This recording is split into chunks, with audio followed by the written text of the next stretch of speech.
मेरी बहनें उस नकली वारिस पर फिदा हो रही थीं और उस पर तोहफों की बारिश कर रही थीं। वहीं दूसरी ओर मेरे माता पिता ध्यान से मेरे मन की बातें सुन रहे थे और उनके हाथ गुस्से से खींचते जा रहे थे। मैं अपने बिस्तर पर आराम से लेटा अपनी बहनों के बारे में कुछ चटपटी खबरें पढ़ रहा था, इस बात से पूरी तरह बेखबर कि लिविंग रूम में बैठे सभी लोगों को भी वही सब सुनाई दे रहा था।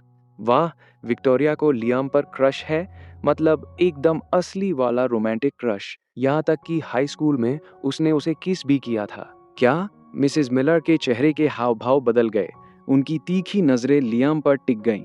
लियाम मेरे मन की बात नहीं सुन सकता था, लेकिन माँ की घूरती नजरों ने उसकी धड़कनें तेज कर दी। विक्टोरिया और एशले को एक झटका सा लगा। आखिर ये अभी कौन बोला? मेरी दूसरी बहन हन्ना ने सबसे पहले खुद को संभाला और विक्टोरिया की ओर एक पेचीदा नजर से देखा। मेरे मन की आवाज फिर गूंजी, तौबा तो, अच्छा हुआ कि वो सिर्फ गाल पर था। अगर उन्होंने होंठों पर किस किया होता तो भाई बहन के तौर पर वे क्या कहलाते। खैर, उनका खून का रिश्ता तो है नहीं, तो होंठों पर किस करना भी कोई बड़ी बात नहीं होती। बड़े होकर वे बस शादी कर सकते हैं।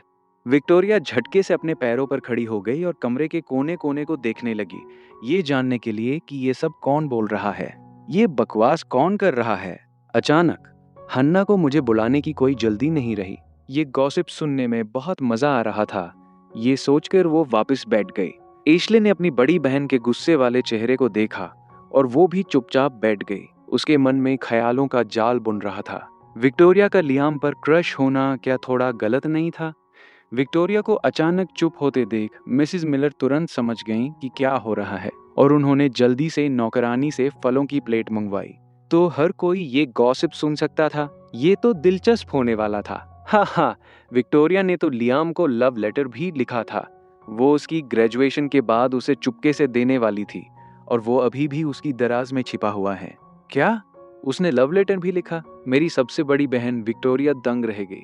जो बोल रहा था, क्या वो उसका अभी अभी लौटा सगा भाई ईथन हो सकता है? ये आवाज लियाम की नहीं थी। विक्टोरिया ने अपनी मुट्ठियां कस ली। ईथन को इतनी निजी बात कैसे पता हो सकती है? ओह, जरा देखूं तो लेटर में क्या लिखा है। नहीं, इसे जोर से मत बोलो, विक्टोरिया अपना चेहरा छिपाते हुए चिल्लाई। विक्टोरिया, क्या हुआ? क्या तुम्हारी तबीयत ठीक नहीं है? लियाम ने फिक्र जताते हुए पूछा। उसे सिर हिलाते देख उसने ज्यादा ध्यान नहीं दिया और अपने तोहफे खोलने में लगा रहा। उसने सोचा, मैं ईथन को दिखा दूंगा कि बहनें मुझसे कितना प्यार करती हैं। इस परिवार का असली लाडला बेटा मैं ही हूँ। ये क्या है? स्कूल का निबंध? हाँ, निबंध वाला लव लेटर। विक्टोरिया के लव लेटर का बेरहमी से मजाक उड़ाया जा रहा था और उसका चेहरा लाल हो गया था। हन्ना, एशली और माँ अपनी हंसी रोकने की कोशिश कर रही थीं। पहली बार जब मैंने तुम्हें देखा, तुम सर्दियों की आग की तरह थे जिसने मेरे पूरे दिल को गर्माहट दी। नदी के उस पार एक सुंदरता है, लेकिन तुम मेरे सीने की बाईं ओर मेरे दिल में हो। बोलना बंद करो। विक्टोरिया का पूरा शरीर शर्म से लाल हो गया था।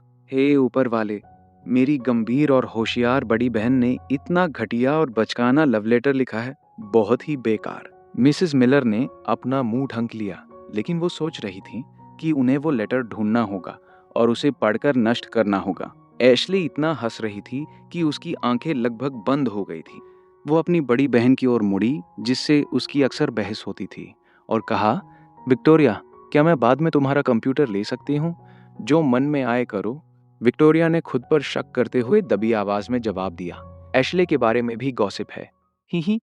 विक्टोरिया के ड्रामे के बाद अब एशले की बारी है। मैं इतनी तेज हंस रहा था कि बिस्तर से गिरने ही वाला था। अब एशले की हालत खराब होने की बारी थी।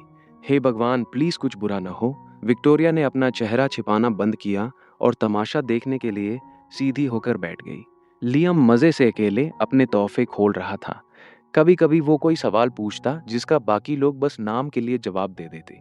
उसे कोई फर्क नहीं पड़ा। वो खुशी से चमक रहा था, ये सोचकर कि बाद में मेरे चेहरे पर जलन और नफरत दिखेगी, जिससे उसे बहुत सुकून मिल रहा था। एशले कितनी शरारती है। जब वो छोटी थी, उसने पापा का पुराना वेस तोड़ दिया था और फिर खुद ही सुपर ग्लू खरीदकर उसे वापस जोड़ दिया। हा, पापा को अभी तक पता नहीं चला हो है। हे ऊपर वाले, वो मिंग राजवंश का प्राचीन वेस था जिसे पापा ने एक नीलामी में $30 मिलियन में खरीदा था। वो उनकी सबसे कीमती चीज है। क्या? 30 मिलियन? मिंग राजवंश का? एशले ने अपना सिर झुका लिया। उसकी हिम्मत नहीं हुई कि वो माँ की तरफ देखे। वो अंदर ही अंदर चीख रही थी, ईथन को इस बारे में कैसे पता? तुम छोटी खर्चीली लड़की। मिसेस मिलर ने उसे नफरत भरी नजरों से घूरा। हाँ, और उसने माँ के पुराने पेंटिंग कलेक्शन को भी बर्बाद कर दिया था। उसने असल में किचन के मसालों का इस्तेमाल करके उस नुकसान पर बिल्कुल वैसी ही पेंटिंग बना दी, और माँ ने अनगिनत बार उसे देखा लेकिन कभी कुछ नोटिस नहीं किया। ये वही पेंटिंग थी जिसे उन सब ने देखा था। एशले ने उसे बर्बाद किया और मसालों से ठीक कर दिया। हे ऊपर वाले, जब वे बच्चे थे तो उसे सिर्फ छूने पर भी उन्हें डांट पड़ती थी, और एशले ने उसे सच में नुकसान पहुंचाया था। अब तो खेल खत्म। विक्टोरिया ने अपनी छोटी बहन की ओर देखा। ये लड़की अब बचने वाली नहीं थी। वो नालायक थी और अब उसे मार पड़ने वाली थी। इसके बिना हमें तसल्ली नहीं मिलेगी। एशले का दिल सीने में धड़क रहा था। सब खत्म हो गया था। उसके अपने भाई के पास उसके खिलाफ इतने सारे राज थे। वो अब इस घर में दोबारा कैसे रहेगी? और विक्टोरिया के दुर्लभ सिक्कों का कलेक्शन भी एशले ने नकली सिक्कों से बदल दिया था। वो उन्हें लेकर गई। मैं तो हंसी के मारे मर रहा हूँ। वो असल में उन्हें लेकर गई। विक्टोरिया की आंखों ने एशले पर जैसे खंजर चला दिए। मेरे दुर्लभ सिक्के, मेरे सिक्कों का भी यही हश्र हुआ? मैं उन्हें इतने समय से जमा कर रही थी और बाजार में उनकी कीमत अब $1 मिलियन से भी ज्यादा है। उसने आखिर उनके साथ किया क्या? एशले ने खुद को गुनहगार महसूस करते हुए अपनी बड़ी बहन की तरफ देखने की हिम्मत नहीं की और अपना सिर और भी नीचे झुका लिया। एशले, क्या तुम्हारे सिर में दर्द है? लियाम ने उलझन में पूछा। हाँ, वही दबी हुई आवाज में जवाब आया। लियाम ने चिंता का नाटक किया। क्या मैं तुम्हारे लिए कुछ दवा लाऊं? नहीं, ठीक है, ये जल्दी ही ठीक हो जाएगा। ठीक है, क्योंकि मैं यहाँ नहीं रहूंगा, इसलिए तुम्हें अपना ख्याल रखना होगा एशले। एशले के दिल में एक गर्माहट महसूस हुई। शुक्रिया लियाम। लेकिन मिसेस मिलर अंदर ही अंदर शिकायत कर रही थी।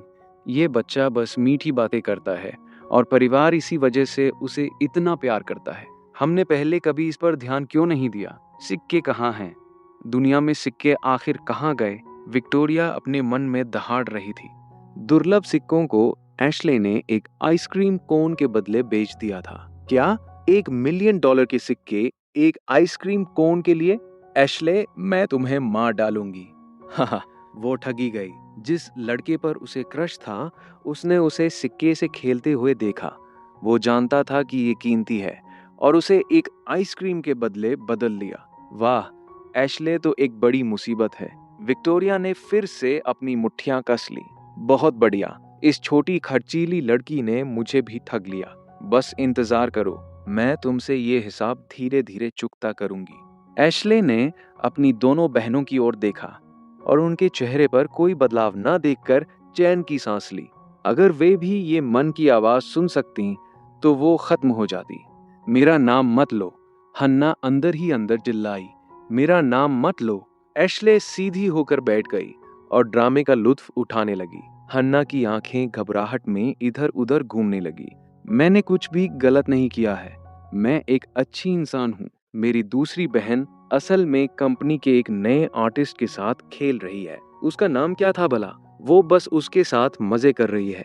मिसेस मिलर अपनी बेटी को 2 थप्पड़ मारना चाहती थी। क्या कोई शरीफ इंसान ऐसा करता है? वो एक अच्छी खासी कंपनी को कचरा बना रही है। विक्टोरिया और एशले ने चुपके से हन्ना को शाबाशी दी। बहुत बढ़िया, तुम्हें सच में मजे करना आता है। हन्ना मन में चिल्लाई। मैंने सिर्फ इसी के साथ थोड़ा मजाक किया था। मैं हर किसी के साथ नहीं सो रही हूँ, ठीक है? मैं ऐसी नहीं हूँ। ऐसा लगता है कि वो मेरी दूसरी बहन को सच में पसंद करता है। वे लगभग साथ आने ही वाले थे। अगर लियाम ने उसे फंसाया न होता तो उसे इल्जाम अपने सिर लेकर जेल नहीं जाना पड़ता। क्या ये अपराध बोध है या पछतावा? क्या वो मुझे पसंद करता है? वो आदमी जो हमेशा मुझे नजरअंदाज करता है, वो असल में मुझे पसंद करता है? लियाम मुझे नुकसान पहुंचाएगा, ये कैसे मुमकिन है? और मैं जेल जाऊंगी? हन्ना के पास एक साथ प्रोसेस करने के लिए बहुत सारी जानकारी थी। हालांकि उसे पूरी तरह यकीन नहीं था, लेकिन उसका भरोसा डगमगा गया था। मिसेस मिलर ने अपना सिर झुका लिया। उनका मन उथल पुथल में था। तो मेरी दूसरी बेटी इस मेल आर्टिस्ट की वजह से जेल जाती है। अच्छा होगा कि मुझे पता ना चले कि वो कौन है, वरना मैं तुरंत उनकी शादी करवा दूंगी। मैं लियम को इधर उधर घूमकर मुसीबत खड़ी करने और अपनी ही बेटी को नुकसान पहुंचाने नहीं दे सकती। एशली को भी अब शक हो रहा था। ईथन ने जो बातें कही वे सच थी या झूठ? तभी घंटी बजी। मिस्टर मिलर घर आ गए थे। मिसेस मिलर उत्साह से उन्हें लेने गईं। हनी, आप आज इतनी जल्दी घर आ गए? हाँ, लड़कियां आज वापस आ रही थीं, इसलिए मैं उन्हें देखने के लिए जल्दी घर आना चाहता था। लड़कियों को देखने, अगर उन्हें पता चले कि इन छोटी मुसीबतों ने क्या किया है, तो वे शायद उन्हें पीटना चाहेंगे। मिस्टर मिलर ने लिविंग रूम में सबको थोड़ी हैरानी से देखा। ओह, सब यहाँ हैं। आप सबको एक साथ देखना दुर्लभ है। ईथन कहाँ है? वो अभी सो रहा है। यहाँ आओ और इस गॉसिप में शामिल हो जाओ। वो थक गया होगा, उसे सोने दो। कोई उसे जगाएगा नहीं। हाँ, उसे आराम करने दो, उसे मत जगाओ। वैसे भी हमें इस भाई से मिलने की कोई बहुत बड़ी जल्दी नहीं है। हन्ना ने तुरंत अपना फोन निकाला और अपने असिस्टेंट को एक मैसेज भेजा। प्रेस कॉन्फ्रेंस कल दोपहर तक के लिए टाल दो। उसे कुछ बुरा होने का एहसास हो रहा था कि ईथन आज प्रेस कॉन्फ्रेंस में नहीं पहुंच पाएगा। मैसेज भेजने के बाद हन्ना ने लियाम से कहा, कंपनी की प्रेस कॉन्फ्रेंस टाल दी गई है, हम कल चलेंगे। लियाम थोड़ा निराश हुआ, लेकिन इतने सारे नए तोहफों के साथ उसे बाहर जाके अपनी शान दिखानी थी। वो खड़ा हुआ और मुस्कुराया। मम्मी, पापा, बहनों, मेरे दोस्तों ने मुझे बाहर बुलाया है। मैं डिनर तक वापस आ जाऊंगा। जाओ, इस बार सबने एक साथ कहा। लियाम को थोड़ा बुरा लगा। उसे लगा था कि उसकी बहनें उसके साथ वक्त बिताएंगी। उसके जाने के बाद मिसेस मिलर जल्दी से मिस्टर मिलर को स्टडी रूम में ले गईं। एशले विक्टोरिया के कमरे की तरफ भागी, उसका कंप्यूटर उधार लेने के लिए, और विक्टोरिया भी पीछे पीछे गई, अपने दुर्लभ सिक्के को ढूंढने के लिए। सबके जाने के बाद लिविंग रूम में सिर्फ हन्ना बची थी। सब कहाँ चले गए? उत्सुकता में हन्ना भी उठी और उनके पीछे चल दी। एशली विक्टोरिया के कमरे में लव लेटर ढूंढने के लिए भागी थी, और जब उसकी बड़ी बहन अंदर आई तो उसने कंप्यूटर शुरू करने का नाटक किया। विक्टोरिया ने उसे एक अजीब नजर से देखा, फिर उसका रास्ता रोका और चुपके से अपना सेफ खोला। अंदर विक्टोरिया की कीमती चीजों का पूरा कलेक्शन था। उसका शौक उनके पिता जैसा ही था। उसे ऐसी चीजें जमा करना पसंद था। दुर्लभ सिक्के को अंदर शांति से पड़ा देख उसने चैन की सांस ली। मैंने तो इसे कभी बाहर भी नहीं निकाला। एशली इसे कैसे बदल सकती थी? विक्टोरिया उसे उठाने के लिए आगे बढ़ी, लेकिन उसका हाथ अचानक थम गया। उसकी बनावट, वजन और साइज कुछ तो गलत था। घबराहट की एक लहर उसके अंदर दौड़ गई। उसने जल्दी से सिक्का बाहर निकाला और अपने फोन की टॉर्च उस पर जलाई। एक नजर देते ही गुस्से के मारे उसे लगभग दिल का दौरा पड़ने वाला था। एशली! अपना नाम सुनते ही एशली के हाथ कांपने लगे और उसने अपराधी की तरह लव लेटर अपनी पीठ पीछे छिपा लिया। वाह विक्टोरिया, तुमने अचानक मेरा नाम क्यों चिल्लाया? विक्टोरिया ने वो सिक्का उसके सामने जोर से पटका। उसकी आंखें गुस्से से लाल थीं। तुमने चुपके से मेरा सेफ खोला और मेरा दुर्लभ सिक्का बदल दिया? ये कैसे मुमकिन है? मुझे तो तुम्हारे सेफ का कॉम्बिनेशन तक नहीं पता। एशली अपनी मौत तक इस बात से इनकार करती रही। वो जानती है कि कॉम्बिनेशन कैसे पता किया जाता है। उसने घर में इतनी छोटी मोटी चोरियां की हैं कि वो इसमें माहिर हो गई है। तुम्हें नहीं पता? तो फिर इस सिक्के का क्या मतलब है? तुमने मेरा दुर्लभ सिक्का पहले देखा है? क्या वो ऐसा दिखता है? एशली ने उस सिक्के पर नजर डाली जिसे उसने वहां रखा था और शर्मिंदगी में अपनी नजरें फेर ली। मुझे क्या पता? वो तो बहुत पुरानी बात है। उसकी बड़ी बहन ने अपना आपा खो दिया और उस पर झपटी, उसे नीचे दबा लिया। मेरा सिक्का कहाँ ले गई तुम? उसे अभी मुझे वापस दो।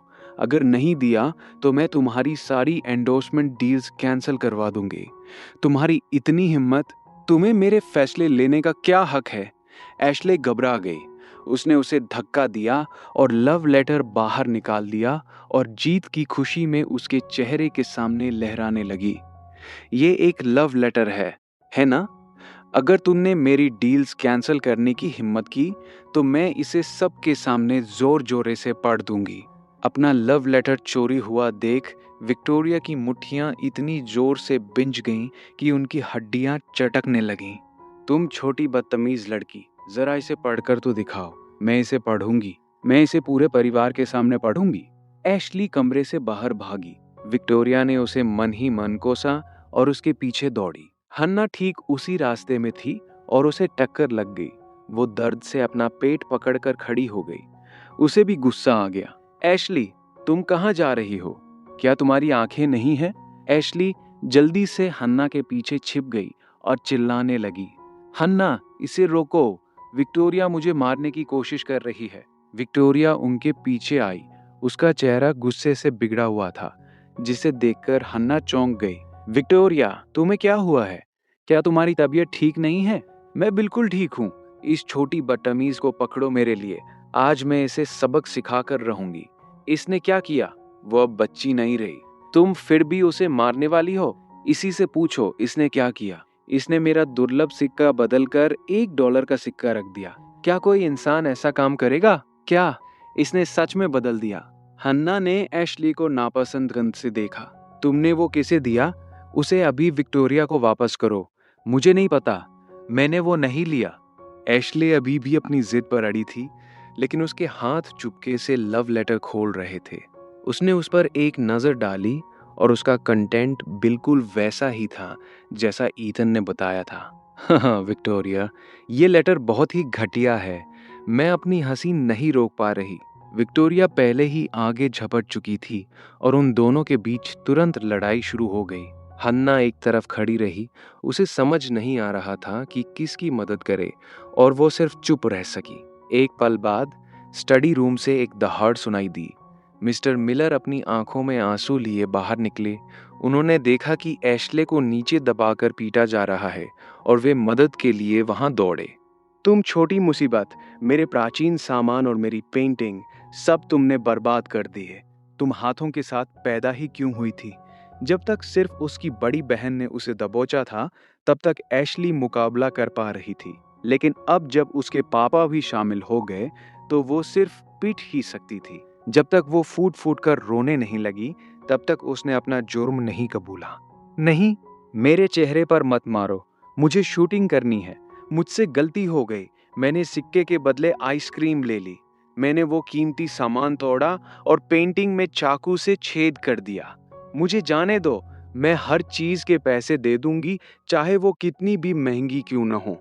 उसके इतना कहने के बाद मिस्टर मिलर और विक्टोरिया ने उसे और भी बुरी तरह पीटा। आखिर में मिसेस मिलर को अपनी बेटी पर तरस आया और उन्होंने उसे बचाया। वे मुझे मार रहे हैं। बस बस, रो मत, मम्मी तुम्हारा साथ देंगी। लेकिन मिसेस मिलर असल में सोच रही थीं, मुसीबत खड़ी करने का यही अंजाम होता है। तुम्हारी उम्र में ऐसी पिटाई होना कितनी शर्म की बात है। तुम इसी के लायक हो। मिसेस मिलर ने एशली के हाथ में लव लेटर देखा, उसे झटके से छीना और इससे पहले कि कोई कुछ समझ पाता, उसके टुकड़े टुकड़े कर दिए। ये क्या बकवास है? बेटा, तुम्हें ऐसी चीजें नहीं रखनी चाहिए। क्या पता ये कोई धमकी भरा खत हो। विक्टोरिया ने लेटर के फटे हुए टुकड़ों को इकट्ठा किया। उसका दिल भर आया। मम्मी, मिसेस मिलर के मुंह से एक छोटा सा आह निकला और उन्होंने एक माफी भरी मुस्कान दी। विक्टोरिया बेटा, मैंने ये जानबूझकर नहीं किया। कोई बात नहीं। विक्टोरिया ने उन टुकड़ों को उठाया और एशली को आखिरी चेतावनी दी, या तो सिक्का लाओ या $5 मिलियन। तुम्हें चुनना है। फिर वो अकेले रहने के लिए अपने कमरे में चली गई। एशली ने शिकायत करने की कोशिश की। मम्मी, उसे देखो। ओहो, अब बस करो। देखो तुमने अपनी बहन को कितना गुस्सा दिला दिया है। मिस्टर मिलर रूखेपन से बोले, अब बस से तुम्हारी सारी कमाई तुम्हारी माँ के अकाउंट में जाएगी। तुम खुद देख लो। एशली बिल्क उठी। पापा, आपने पहले ही मेरे सारे कार्ड ब्लॉक कर दिए हैं। मैं पैसे कहाँ से लाऊंगी? मिस्टर मिलर ने उसे अनसुना कर दिया और अपने पुराने सामान का शौक मनाने वापस स्टडी रूम चले गए, ये सोचते हुए कि क्या वे ठीक हो सकते हैं। उन्हें फेंकना बहुत दुख की बात होगी। हैना ने यह पूरा तमाशा देखा और मन ही मन मुझे शाबाशी दी। तुम सामने भी नहीं आए और घर पहले ही जंग का मैदान बन गया। मान गए मेरे प्यारे भाई। जहां तक मेरी बात है, गॉडशिप का मजा लेने के बाद मैं फिर से सो गया था, बाहर मचे इस बवाल से पूरी तरह बेखबर। मैं रजाई में दुबका एक अच्छा सपना देखने की कोशिश कर रहा था, पर मेरा सपना मेरा साथ नहीं दे रहा था। मैं उसे किस करना चाहता हूँ, लेकिन वो बार बार मना कर रही है। मैंने चिढ़कर अपने पैर पटके। धत तेरे की, ये सिर्फ एक सपना है, एक छोटे से किस में क्या बड़ी बात है। मैं जोर से आगे झपटा, लेकिन जब मैंने चेहरा देखा तो डर कर जाग गया। ये क्या है? इस दुनिया की मेन फीमेल लीड मेरे सपने में क्या कर रही है? माफ़ी चाहता हूँ, माफ़ी चाहता हूँ। मैंने लगभग हीरोइन पर हमला ही कर दिया था। अच्छी नींद लेने के बाद मैं संतुष्ट महसूस करते हुए बिस्तर से उठा। रात के 8 बज रहे थे और मुझे बहुत भूख लगी थी। इस घर में साउंड प्रूफिंग बहुत अच्छी थी, उस अपार्टमेंट की तरह नहीं जिसे असली ईथन ने किराए पर लिया था, जहां हर दिन पड़ोसियों के झगड़ने की आवाज़ आती थी। वो किसी को भी पागल करने के लिए काफ़ी था। हाथ मुंह धोकर तैयार होने के बाद मैं अपनी 3 खूबसूरत बहनों से मिलने के लिए तैयार हुआ। जैसे ही मैंने दरवाज़ा खोला, मम्मी दौड़ कर आई और मुझे गले लगा लिया। ईथन, तुम आखिरकार जाग गए। चलो नीचे डिनर कर लो। मैं नौकरानी से कहकर इसे तुम्हारे लिए गर्म करवा देती हूँ। तुम्हारी तीनों बहनें लिविंग रूम में हैं। चलो मैं तुम्हें मिलवाती हूँ। जब मैं नीचे पहुंचा तो मैंने 3 बेहद खूबसूरत बहनों को देखा और मन ही मन सोचा, विक्टोरिया और एशली के चेहरे लोठा थोड़े सूजे हुए क्यों हैं, लेकिन हैना के नहीं। क्या उन्हें मार पड़ी? हे ऊपर वाले, उन्हें मारने की हिम्मत कौन करेगा? मुझे अचानक गुस्सा महसूस हुआ। मेरी प्यारी बहनों पर किसने हाथ उठाया? वे इस कहानी में पहले से ही साइड कैरेक्टर है और कोई अभी भी उन्हें इस तरह परेशान कर रहा है। ये तो अमानवीय है। पापा एक पल के लिए चुप रहे, फिर हंसते हुए बोले। घर आते ही वे एक दीवार से टकरा गई थीं, इसलिए उनके चेहरे सूजे हुए हैं। जिसका चेहरा सबसे ज्यादा सूजा है वो तुम्हारी तीसरी बहन एशली है, और जिसकी सूजन थोड़ी कम है वो तुम्हारी सबसे बड़ी बहन विक्टोरिया है। तुम हैना से तो मिल ही चुके हो। एशली, मैंने थोड़ी घबराहट के साथ धीरे से आवाज दी। भले ही मम्मी और पापा का बर्ताव मेरे प्रति बदल गया था, लेकिन कहानी में ये तीनों बहनें मुझे नापसंद करती थीं। क्या मेरे बुलाने पर वे गुस्सा होंगी? वे गुस्सा तो नहीं हुई, पर उन्होंने बिना कुछ कहे बस सिर हिला दिया। आखिर हम अभी भी अजनबी ही थे, लेकिन वे सब एक ही बात सोच रही थी। ये भाई बिल्कुल मम्मी जैसा दिखता है। ये पक्का उन्हीं का सगा बेटा है। इनकी फिक्र मत करो, तुम एक दूसरे के आदी हो जाओगी। मम्मी ने मुझे सीट पर बिठाते हुए कहा। उन्होंने मुस्कुराते हुए लियम की तरफ देखा और अपनी तीनों बेटियों से पूछा, तुम अपनी माँ से पहली बार मिल रही हो? तुम सबने उसके लिए तोहफे तो तैयार किए ही होंगे, है ना? जल्दी करो, उन्हें निकालो और मुझे देखने दो। जैसे ही उनकी बात खत्म हुई, पापा को छोड़कर हर कोई अजीब महसूस करने लगा। उन्होंने तो मेरे लिए तोहफा खरीदने के बारे में सोचा तक नहीं था। हैना ने असल में कुछ खरीदा था, लेकिन लियम ने वो सब ले लिया था और खोल भी दिया था। सब चुप हो गए। उनके वापस आने का कारण लियम का साथ देना था और ये पक्का करना था कि मैं घर पर उसे परेशान ना करूं। लेकिन अभी जो कुछ भी हुआ था, उसके बाद उन्हें एहसास हुआ कि साथ की ज़रूरत तो उन्हें खुद को थी।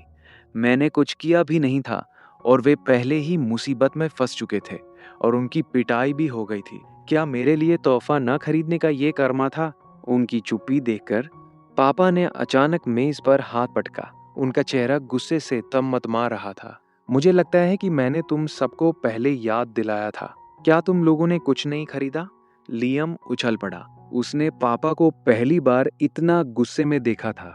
उसे इस बात का बहुत घमंड था कि उसकी बहनों ने सिर्फ उसके लिए तोहफे खरीदे थे और उसने सोचा था कि जब मैं जागूंगा तो वो मुझे वे तोहफे दिखाकर चिढ़ाएगा। लेकिन अब उसकी हिम्मत नहीं हुई। अगर मैं उन्हें बाहर लाया तो मम्मी और पापा मेरे बारे में क्या सोचेंगे? यही कि बहनें सिर्फ मुझसे प्यार करती हैं और उन्होंने अपने सारे तोहफे मुझे दे दिए।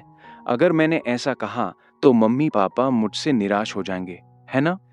मिसेस मिलर ने लियम की ओर देखा और सोचा, अगर वो बस इन तीनों लड़कियों के लिए खड़ा हो जाता और तोहफे बांटने की पेशकश करता तो ये मामला यहीं शांत हो जाता। लेकिन वो बस चुपचाप खड़ा रहा। ये वो भाई था जिस पर उनकी तीनों बेटियां जान छिड़कती थीं। एक सचमुच का एहसान फरामोशान सांप। हाना आखिरकार बोली, मम्मी, मैंने कुछ खरीदा था, वो लियम के पास है। लियम दंग रह गया और अविश्वास से हैना की ओर देखने लगा। हैना, क्या वो मेरे लिए तोहफा नहीं था? हैना ने अपनी नजरें फेर ली। उनमें से एक ईथन के लिए था। मुझे तुम्हें बताने का मौका नहीं मिला। असंभव। लियम ने निराशा में अपना सिर झुका लिया। अगर उसे पता भी होता कि एक ईथन के लिए है तो भी उसने तोहफे बाहर लाने की पेशकश नहीं की होती। मिसेस मिलर ने पहल की। लियम बेटा, मैंने तुम्हें पहले बहुत सारे तोहफे खोलते हुए देखा था। तुम्हारे पास काफी सारा सामान होगा। क्यों न तुम उन्हें ले आओ और ईथन के साथ बांट लो। मैं क्यों दूं? लियम का चेहरा पीला पड़ गया था। पापा, वे मेरी बहनों की तरफ से मेरे लिए तोहफे थे। मैं वे सब उसे कैसे दे सकता हूँ? ईथन उनका सगा भाई है। भले ही वो एक अजनबी हो, लेकिन खून का रिश्ता गहरा होता है। थोड़े समझदार बनो। वैसे भी तुम उन सभी तोहफों का इस्तेमाल नहीं कर सकते। तीनों बहनें कश्मकश में थीं। अगर हम उसका पक्ष लेते हैं तो हम अपने सगे भाई के प्रति पत्थर दिल लगेंगे, लेकिन अगर हम नहीं लेते तो लियम को इतनी मुश्किल स्थिति में देखना दुख देता है। आखिर अपने सगे भाई के इतने सालों तक गायब रहने की वजह से हमने अपना सारा प्यार लियम पर लुटाया था। ये एक आदत बन गई थी। मैं मन ही मन हंसा। उसे उन तोहफों को छोड़ने के लिए कहना उसे जान से मारने से भी ज्यादा मुश्किल है। अगर वो नहीं देना चाहता तो ठीक है, किसे परवाह है उनके फालतू तोहफों की। मैंने इस भारी सन्नाटे को तोड़ने के लिए बात की। मैंने भी उसे कभी कोई तोहफा नहीं दिया है। चूंकि उसे वे तोहफे इतनी बुरी तरह चाहिए तो उन्हें मेरी तरफ से एक तोहफा ही समझो। मेरी नज़र मेरी तीनों बहनों पर पड़ी और मैंने देखा कि वे अचानक अकड़ गईं। मैं चुप हो गया। क्या ये बहनें मुझसे वाकई इतनी नफरत करती हैं? वे मेरा उन्हें देखना तक बर्दाश्त नहीं कर पा रही हैं। मैं मिसेस मिलर की ओर मुड़ा। मम्मी, मुझे भूख लगी है। मुझे खाना खाना है। मम्मी ने आह भरी। छोड़ो इसे। डिनर के बाद मैं तुम्हें शॉपिंग पर ले जाऊंगी, सिर्फ हम दोनों। उन्होंने ये बात लियम को सुनाने के लिए कही थी, ये साफ करते हुए कि कोई और आमंत्रित नहीं है। लियम ने अपना सिर झुकाए रखा। उसके चेहरे पर दर्द था और उसके नाखून उसकी हथेलियों में गड़ रहे थे। उसने मन ही मन सोचा, ईथन, किसे चाहिए तुम्हारी खैरात? लियम खड़ा हो गया। उसकी आवाज आंसुओं से भरी थी। मम्मी, पापा, मेरी तबीयत ठीक नहीं लग रही है। मैं ऊपर जा रहा हूँ। लियम के जाने के बाद विक्टोरिया खड़ी हुई, लेकिन मिसेस मिलर ने उसे रोक दिया। तुम कहाँ जा रही हो? मम्मी, लियम की तबीयत ठीक नहीं है। मैं उसे देखने जा रही हूँ। क्या देखने जा रही हो? अभी तो 1 मिनट हुआ है। उसे भला क्या हो सकता है? तौबा तौबा, कितनी फिक्र है। विक्टोरिया को सच में लियम से प्यार हो गया है। चुप हो जाओ, विक्टोरिया अचानक चिल्लाई, जिससे हर कोई चौंक गया। अपनी इस हरकत का एहसास होते ही उसने तुरंत माफी मांगी। सॉरी मम्मी, मैं आप पर नहीं चिल्ला रही थी। मैं बस। मिसेस मिलर बैठ गई। उनका चेहरा गंभीर था।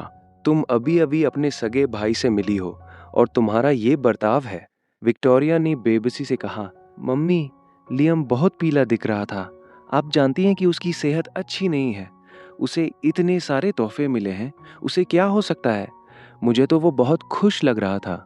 मम्मी, आप ऐसा कैसे कह सकती हैं? विक्टोरिया दंग रह गई।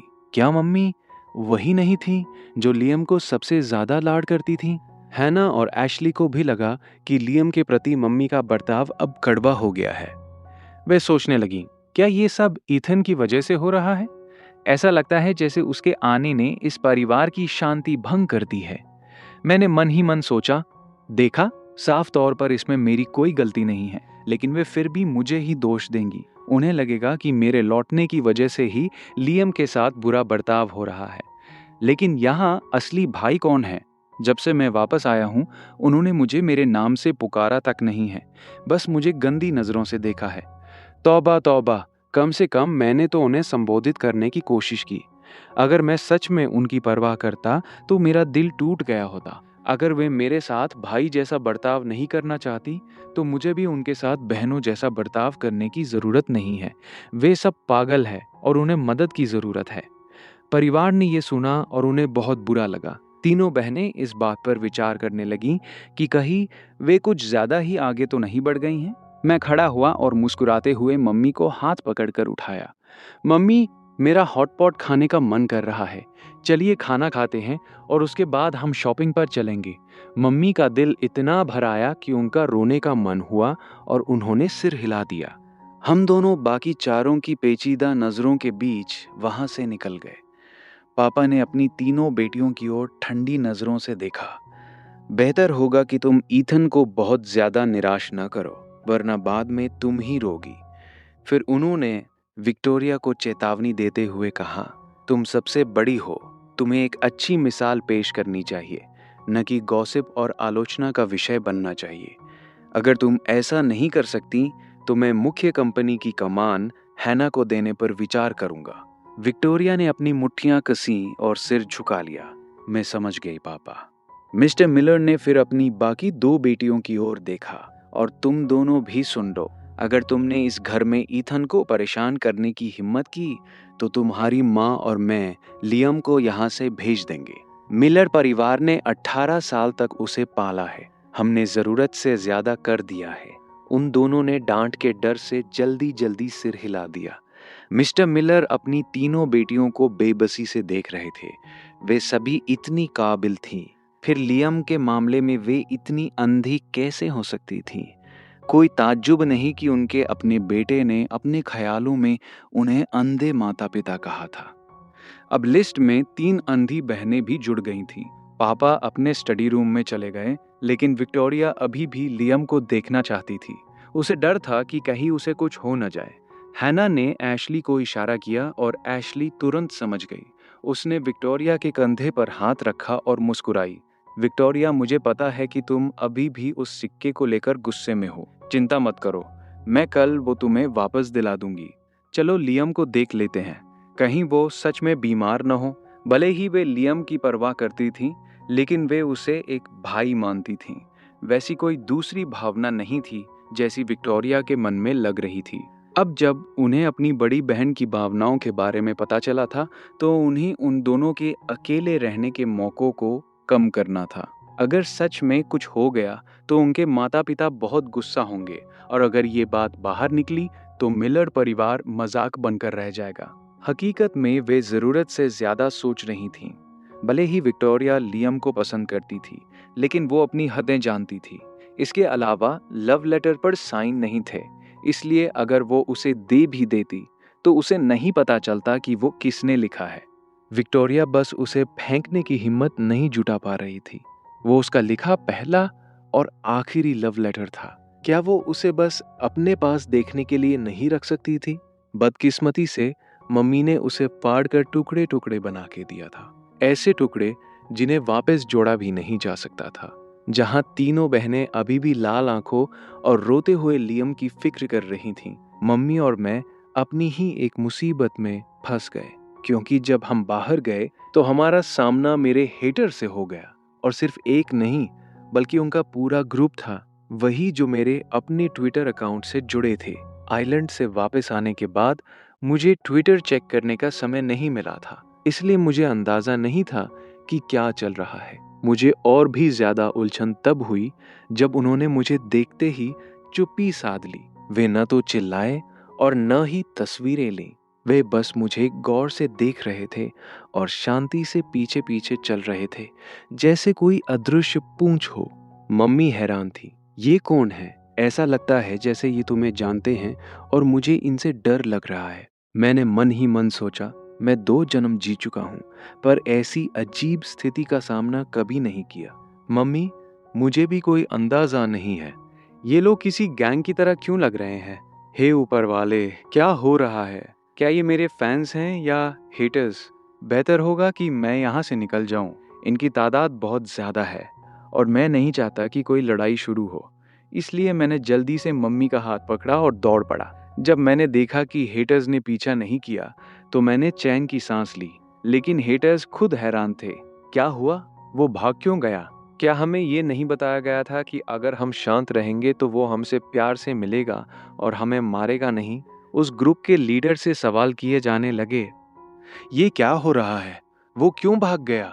लीडर भी उतना ही उलझन में था। शायद हम काफी नहीं थे। उसे नहीं लगा कि हम उसके समय के लायक हैं।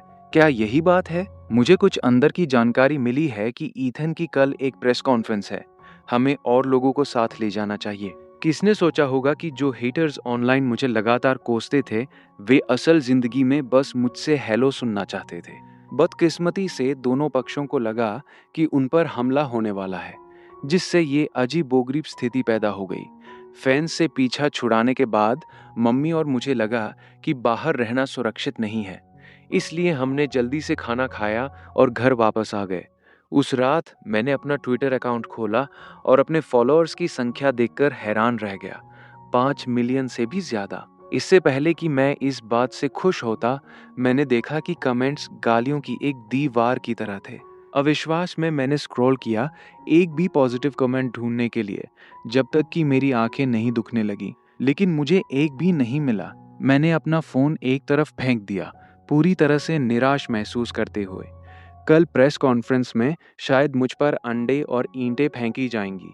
मुझे शायद किसी तरह का हथियार साथ ले जाना चाहिए, लेकिन मुझे ये समझ नहीं आ रहा था कि किसका फैन बेस पूरी तरह से हेटर्स से बना होता है। अगली सुबह मैं हथियार ढूंढने के लिए जल्दी उठ गया। पिछली शॉपिंग ट्रिप में मैंने बहुत सारे कपड़े खरीदे थे, लेकिन उन्हें वास्तव में देखा नहीं था। जल्द ही मुझे ढेर में एक उपयुक्त आउटफिट मिल गया। अन्य सेलिब्रिटी प्रेस कॉन्फ्रेंस के लिए सज धज कर तैयार होते हैं। मैं सिर से पांव तक पूरी तरह ढका हुआ था और साथ में एक कड़क किनारे वाली टोपी भी थी। आईने में देखते हुए मैंने संतुष्टि में सिर हिलाया। चाहे वो अंडे हों या ईंटें, ये आउटफिट कम से कम एक बार झेलने में सक्षम होना चाहिए। मैं खुद से खुश महसूस करते हुए घर से निकला और मेरा सामना लियम से हुआ, जो फॉर्मल सूट पहने हुए था। मैंने स्वाभाविक रूप से पूछा, क्या तुम्हें ठंड नहीं लग रही? भाई, एक कलाकार के रूप में इंसान को हमेशा अपना सबसे अच्छा रूप दिखाना चाहिए। ये किस तरह का आउटफिट है? लियम मन ही मन मुस्कुराया, जैसा कि बिना क्लास के किसी व्यक्ति से उम्मीद थी। इसे अच्छे कपड़े मैच करना भी नहीं आता, बस कुछ भी अजीब मेल पहन लिया है। खैर, ये अच्छा ही है। इससे तुलना में मैं और भी बेहतर दिखूंगा, है ना? मैंने अपने आउटफिट को नीचे देखा और मुस्कुराया। मुझे लगता है कि ये बहुत अच्छा है। लियम के शब्द प्रशंसा से भरे थे। भाई, आपका आउटफिट बहुत ही अनोखा है। मुझे यकीन है कि किसी न किसी को ये पसंद आएगा। लेकिन वो सोच रहा था, वो काउबॉय से भी ज्यादा मजाकिया लग रहा है। वो एक मॉब बॉस की तरह लग रहा है, जैसे किसी इंटरव्यू के बजाय किसी दंगे में जा रहा हो। जब मेरे परिवार ने मेरा आउटफिट देखा तो सब एक पल के लिए शांत हो गए, ये सोचते हुए कि क्या इसके पास यही इकलौता आउटफिट है। मेरी तीनों बहनें कुछ कहना चाहती थीं, लेकिन मम्मी ने उन्हें एक नज़र से रोक दिया, जिसका मतलब था ईथन बहुत कुछ झेल चुका है, उसे हतोत्साहित मत करो। वे तीनों बस एक बनावटी मुस्कान देकर चुप रह सकीं। कंपनी एग्जीक्यूटिव होने के नाते हैना को भी प्रेस कॉन्फ्रेंस में शामिल होना था, इसलिए वो लियम और मुझे अपने साथ ले गई।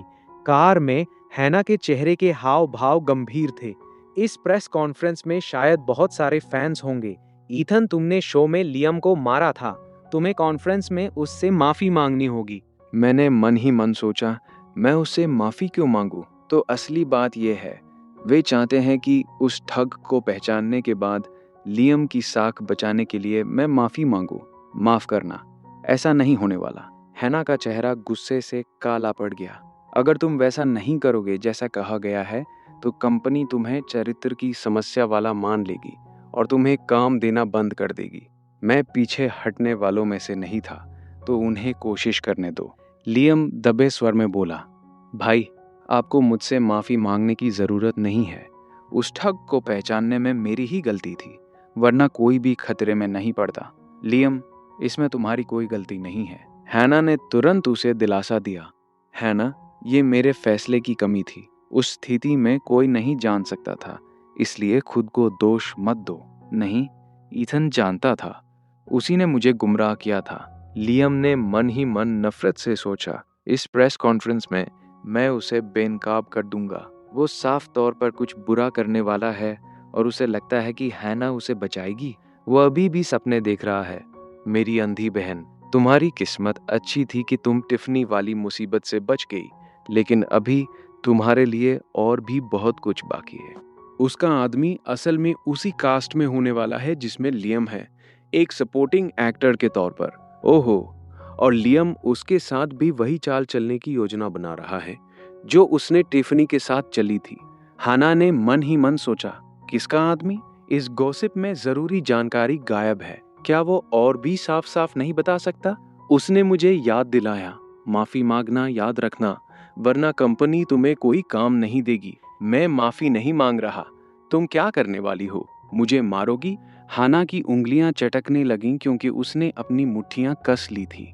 उसने सोचा, मैं उसे मारना तो चाहती हूँ, लेकिन मुझे पक्का नहीं पता कि मैं जीत पाऊंगी या नहीं। जल्द ही कार रुक गई। हाना अपना हाथ लियम के हाथ में डालकर बाहर निकली।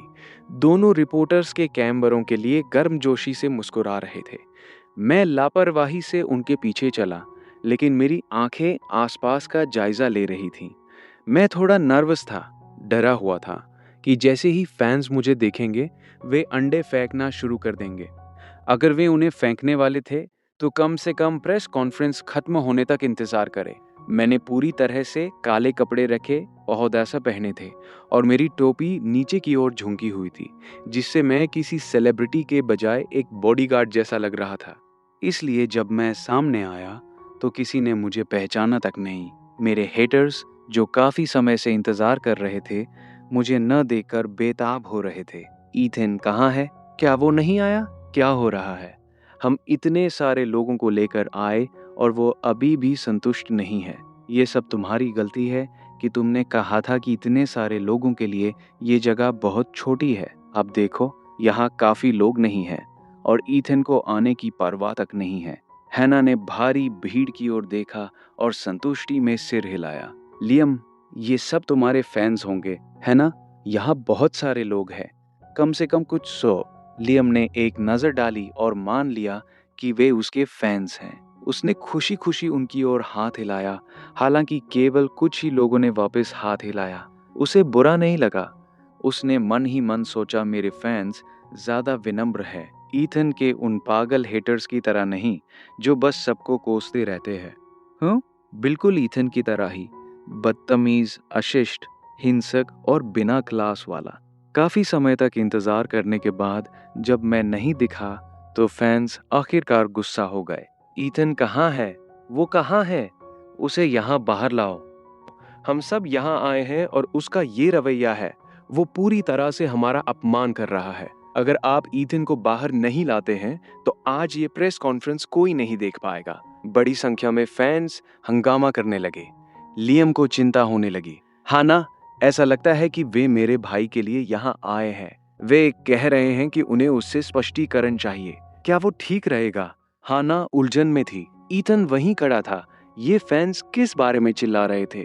उन दोनों को नहीं पता था कि फैंस इसलिए इतने उत्तेजित थे क्योंकि वे मुझे देख नहीं पा रहे थे। इसलिए जो फैंस मुझे नहीं देख पा रहे थे, उन्होंने दिखावा छोड़ दिया और गालियां देना शुरू कर दिया। अगर ईथन आज नहीं आता है, तो मैं आप सबके चेहरे पर सड़े हुए अंडे मार दूंगा।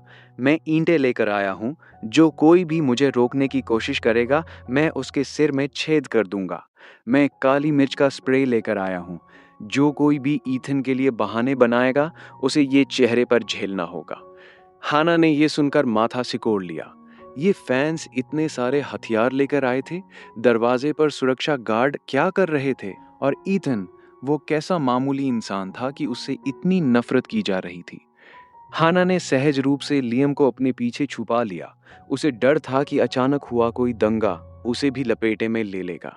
फैंस को और भी उत्तेजित होते देख हाना के पास माइक्रोफोन लेने और उन्हें शांत करने की कोशिश करने के अलावा कोई विकल्प नहीं था। आप सभी कृपया धैर्य रखें। आज के मुख्य मेहमान यहाँ मौजूद हैं। यदि आपके पास कोई प्रश्न है, तो आप उन्हें सीधे पूछ सकते हैं। फैंस अवाक रह गए। मैडम, आप सफेद झूठ बोल रही हैं। ईथन कहाँ है? हमें वो नहीं दिख रहा। हमें केवल हमारा प्यारा लियम दिख रहा है।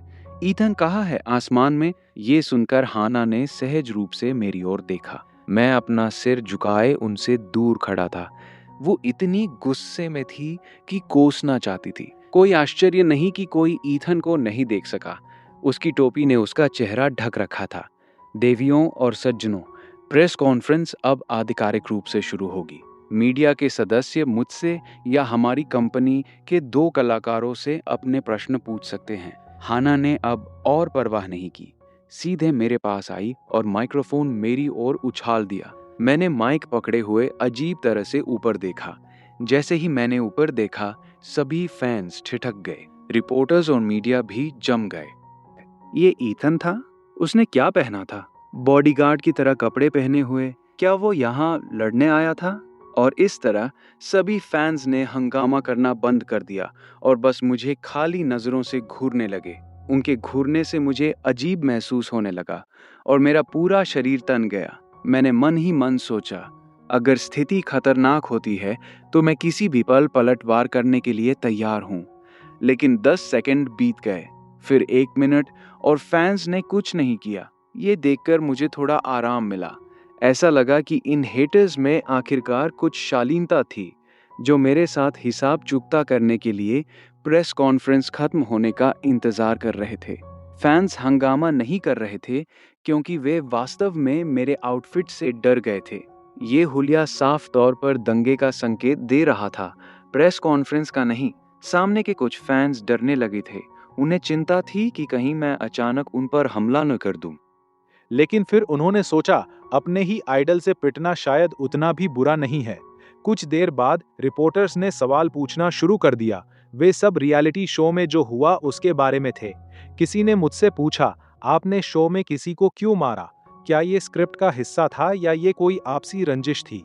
मैं मुस्कुराया, बेशक ये स्क्रिप्ट का हिस्सा था। एक अन्य रिपोर्टर ने पूछा, आपने टिफनी और उसके बॉयफ्रेंड की स्थिति का मौके पर ही खुलासा क्यों किया? मैं फिर से मुस्कुराया और जवाब दिया, मैंने जो बातें बताई थीं, वे बस मेरी बकवास थी। मेरे पास कोई सबूत नहीं है। रिपोर्टर्स अवाक रह गए। हो सकता है आपके पास सबूत न हो, लेकिन आपके फैंस के पास है। आपकी बकवास सच कैसे निकल सकती है? ये किस तरह का मुंह है? ऐसा लगता है जैसे आप कोई भविष्यवक्ता हों। एक रिपोर्टर ने मुझसे पूछा, चूंकि आप और लियम भाई हैं, तो आपने शो में उसका ख्याल क्यों नहीं रखा और इसके बजाय उसे क्यों मारा? यहाँ मुख्य बात आई। हाना मुझे बगल से जल्दी माफी मांगने का इशारा कर रही थी। मैंने उसे न देखने का नाटक किया और मुस्कुराना जारी रखा। मैंने उसे उसके रिफ्लेक्सेस को ट्रेन करने के लिए मारा था। अगली बार जब वो ऐसी स्थिति में हो, तो उसे सिर्फ लड़ाई रुकवाने के लिए अंदर नहीं कूदना चाहिए। आखिर मुक्कों की आंखें नहीं होती। इसका मतलब ये था कि लियम को इसलिए चोट लगी क्योंकि उसने हस्तक्षेप करना चुना, इसलिए ये मेरी गलती नहीं थी। ये सुनकर लियम अचानक फूट फूट कर रोने लगा और मुझे बीच में ही रोक दिया। भाई, अगर मैंने लड़ाई रोकने की कोशिश नहीं की होती, तो क्या होता अगर आपको कुछ हो जाता? मुझे बुरा नहीं लगा कि आपने मुझे मारा। मैं बस आपके लिए चिंतित था। हैना ने चैन की सांस ली। शुक्र है कि लियम ने बात संभाल ली, वरना ईथन पर फैंस हमला कर देते। लियम के फैंस तुरंत उसके बचाव में आ गए। हमारे प्यारे लियम, उसके लिए बहाने बनाना बंद करो। उसका रवैया देखो। बिल्कुल, उसे आज तुमसे माफी मांगनी ही होगी, वरना वो यहाँ से नहीं जाएगा। लियम यही असर चाहता था। उसने मन ही मन सोचा, भले ही केवल कुछ फैंस ही मेरे लिए बोल रहे हों, लेकिन जो चुप है वे पक्का गुस्से में होंगे। लेकिन वो नहीं जानता था कि ज्यादातर फैंस इसलिए चुप थे क्योंकि मैं सीधे उनकी ओर देख रहा था। अगर वे हंगामा करते तो मैं निश्चित रूप से उन्हें नीचा समझता। उन्हें मेरी बात चुपचाप सुननी थी। रिपोर्टर्स के पास लियम की ओर मुड़ने के अलावा कोई विकल्प नहीं था। शो के क्रू को ठगों द्वारा पकड़े जाने के संबंध में क्या आप स्थिति के बारे में पहले से जानते थे? यहाँ बात आई। लियम रो रहा था और उसने कोई जवाब नहीं दिया, लेकिन भीड़ में बैठे पेड ट्रोल्स आखिरकार बोल पड़े। लियम, हमने सुना है कि ये आपकी रिपोर्ट थी जिसने सबको खतरे में डाल दिया। क्या ये सच है? लियम और भी जोर से रोने लगा। मैंने वास्तव में इसे जानबूझकर नहीं किया था। कुछ मजबूरियां थीं। तो हमें बताओ, हम फैंस तुम्हारा साथ देंगे। कुछ फैंस ने भी हामी भरी और उसे बोलने के लिए कहा। लियम ने अपने दांत पीसे और आखिरकार कहा, ये मेरे भाई ने मुझे बताया था। क्या उसने तुम्हें बताया? वो सब जानता था, लियम ने जारी रखा। उसने मुझे असली डायरेक्टर की स्थिति के बारे में बताया और मुझसे पुलिस को बुलाने का रास्ता खोजने के लिए कहा। मैंने उसकी बात मान ली, लेकिन मुझे कभी उम्मीद नहीं थी। उसे वाक्य पूरा करने की जरूरत नहीं थी। उसके फैंस भड़क गए। वो बहुत ही दुष्ट है, अपने ही भाई को फंसा रहा है। ईथन, तुम एंटरटेनमेंट इंडस्ट्री में रहने के लायक नहीं हो। बाहर निकलो, तुम एक खतरा हो। बाहर निकलो। एक फैन जो गालियां चिल्ला रहा था, उसके चेहरे पर अचानक काली मिर्च का स्प्रे छिड़क दिया गया और वो दर्द से चिल्ला उठा। मुझ पर किसने हमला किया? कायर कहीं के। मुझ पर सड़ा हुआ अंडा किसने फेंका? क्या तुम पागल हो? भीड़ अचानक अफरा तफरी में बदल गई।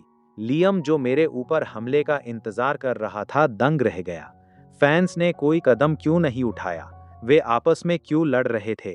मुझे ईंट से किसने मारा? मैं तुम्हें अपनी जुबान चलाने का सबक सिखाऊंगा।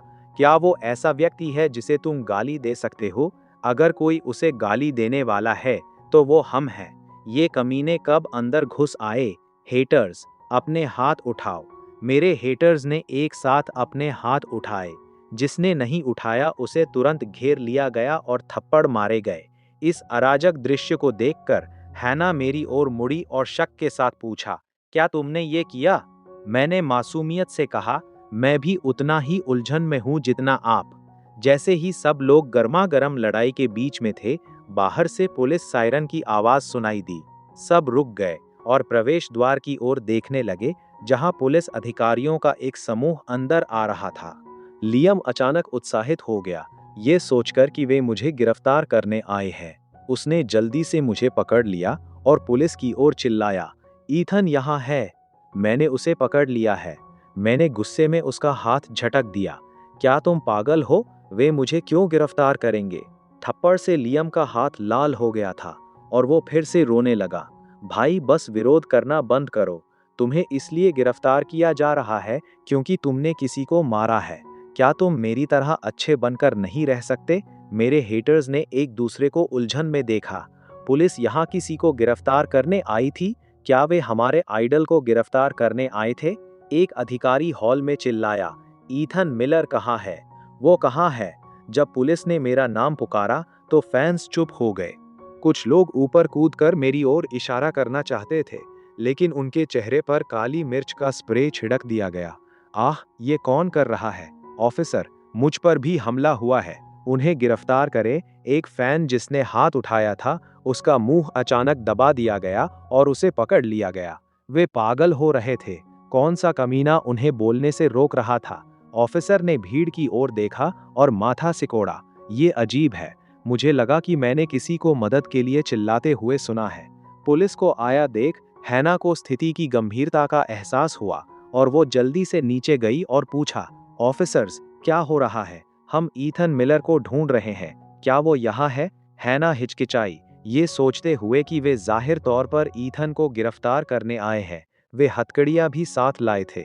जब हैना अभी भी चिंता कर रही थी, लियम दौड़कर पहुंचा और उत्साह से पुलिस से कहा, ऑफिसर्स, आप ईथन को गिरफ्तार करने आए हैं, है ना?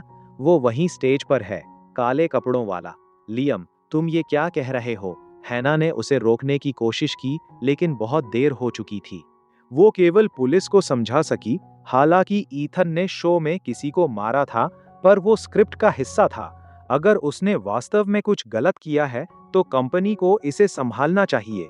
ऑफिसर उलझन में था। किसने कहा कि हम यहाँ किसी को गिरफ्तार करने आए हैं? लियम दंग रह गया। आप ईथन को गिरफ्तार करने नहीं आए हैं? हम उसे क्यों गिरफ्तार करेंगे? चूंकि वो यहाँ है तो इससे काम आसान हो गया है। ऑफिसर ने जल्दी से अपने साथी को बुलाया, अपना कॉलर सीधा किया और कुछ पकड़े हुए स्टेज पर चल दिए। स्टेज पर पहुंचकर उन्होंने पास का एक माइक्रोफोन उठाया और फैंस से प्रभावशाली ढंग से बात की।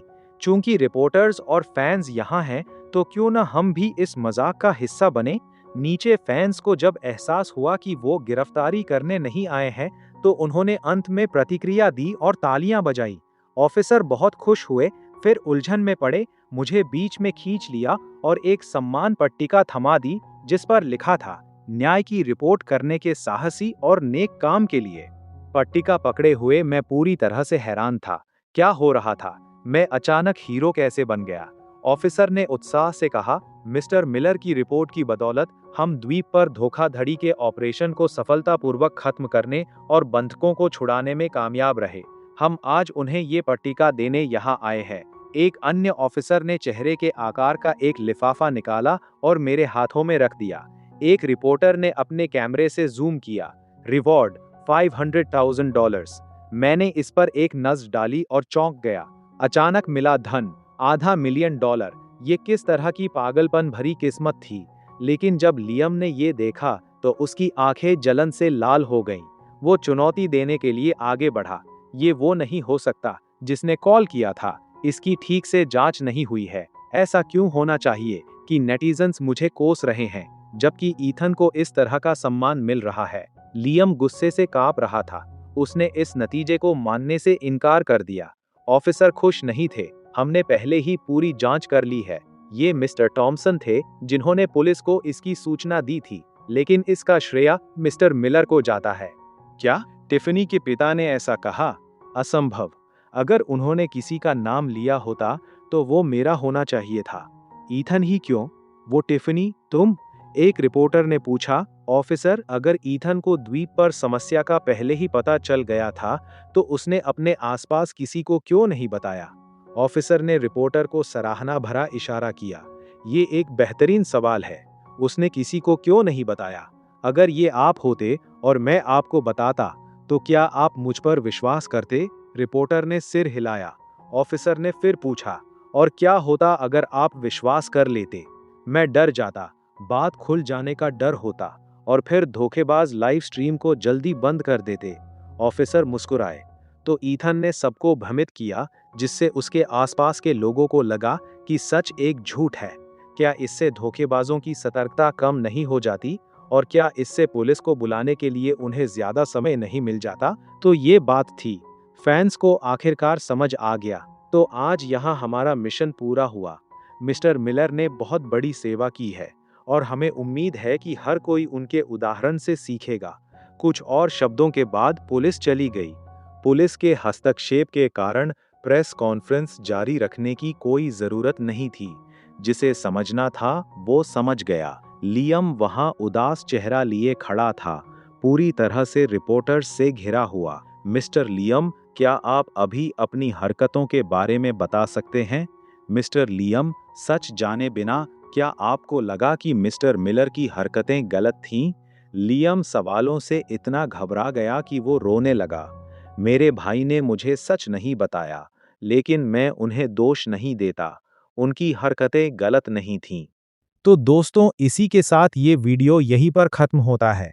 अगर आप लोग इस वीडियो पर अपना प्यार और सपोर्ट जल्दी दिखाते हैं तो इसका नेक्स्ट पार्ट भी मैं बहुत जल्द लेकर आऊंगा। तो देर किस बात की, अपना सपोर्ट दिखाइए। चलिए, मिलते हैं ऐसे ही एक और नए धमाकेदार वीडियो में। तब तक के लिए बाय बाय।